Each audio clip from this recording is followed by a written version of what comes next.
Jonathan Goforth is a favorite missionary of mine that I love to read after. But one of my favorite stories comes from when Jonathan Goforth was just a teenager working on his daddy's farm.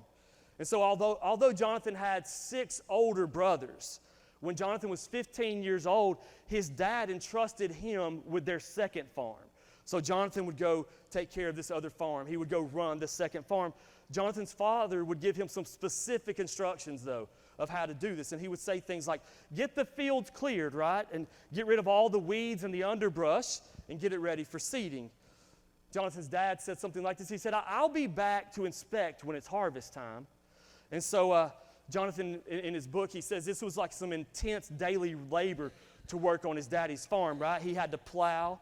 He had to till the ground. He had to get it ready for the seed. And then he had to plant all the best seed, right?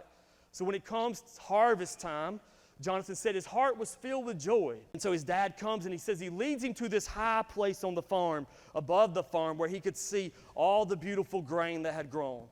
And Jonathan said that without speaking, he waits on his dad to say those words, well done.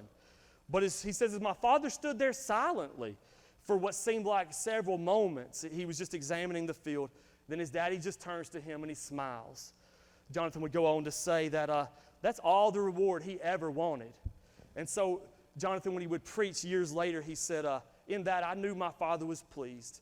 And so he says, so will it be when our Heavenly Father, who has entrusted us with His work, it will be the same with Him if He smiles at us as if to say, well done.